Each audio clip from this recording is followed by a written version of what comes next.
Today I'm going to give you a review of the Logitech Outdoor Master System.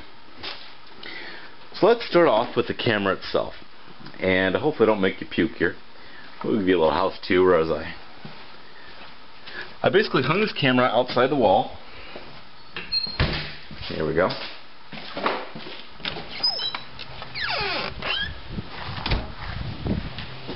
Okay, the camera itself is hung right there, looking down onto the driveway.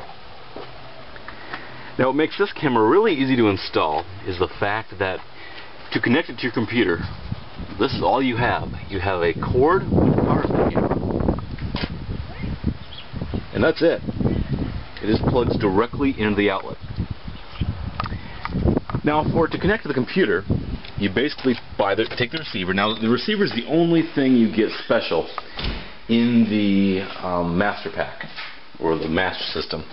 Otherwise you can download the software for free, but this is the only one that comes with the receiver, and the receiver can be used up to multiple cameras, so one receiver fits all. From here on out you just go ahead and buy the add-on pack where you just keep adding cameras upon cameras. Now hopefully you don't mind my mess under my computer desk here.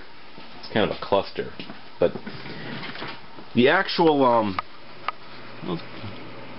okay, right there on the top, the little green light, it's plugged into an outlet, and then it's going to go USB to the computer. Now, when I plugged it in, I mean, it could not have been simpler.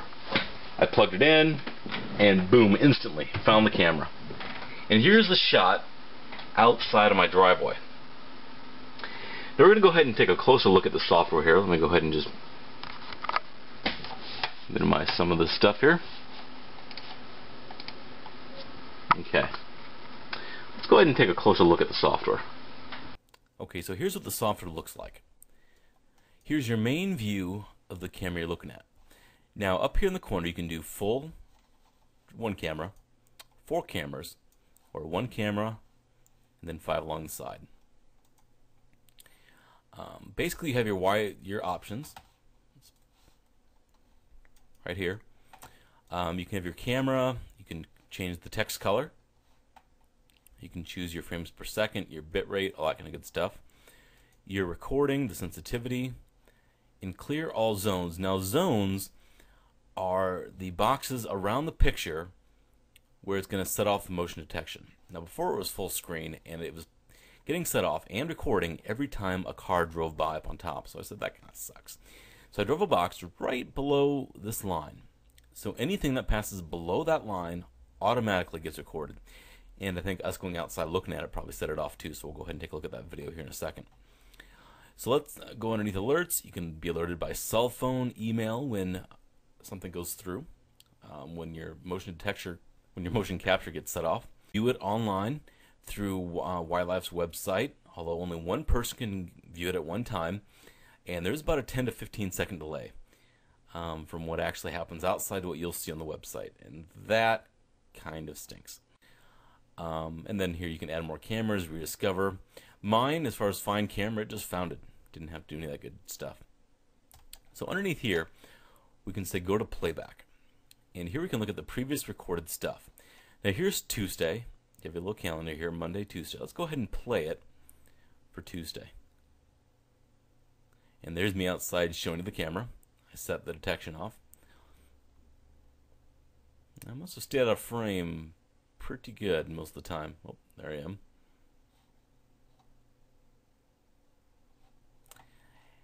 So yeah, when anything passes along this point right here, it sets it off. And so that works pretty good. There's not a whole lot to show you here. Let's go back to the view live. Here's you can turn on your multiple cameras. If you only have one, only one shows up. Has your clock. And the only downside, well, this is a great system if you're looking at it at your computer. If you want to go upstairs and look at it upstairs or on any other computer in the house, you're forced to look at it through their website. And there again, 10-second delay. So 10 seconds isn't so bad when you're looking at it off-site. If you're looking at it in the actual house, what's going on outside, it's not so great. Also, there is no support for third-party software. This thing does not show up as a video device, and you cannot use it in conjunction with software like, I don't know, like Windows or media. Look at that, my mail's here. Or using software in conjunction with Webcam XP, where you can actually set up your own server. And then, where it's real time, since it's a local server on your local LAN. That is the big major downside of this software. But otherwise, for what it's good for, if it's running on your computer and that's the only place you're at, and you want to view it remotely, and you want easy setup, this is actually a pretty good software package. It's $250 for the master pack. That's all you're really getting is just that receiver. You take the receiver out of the equation, and you can buy an add-on camera for $200. So anyway, that's just a quick tour of the software and what it does. Thanks.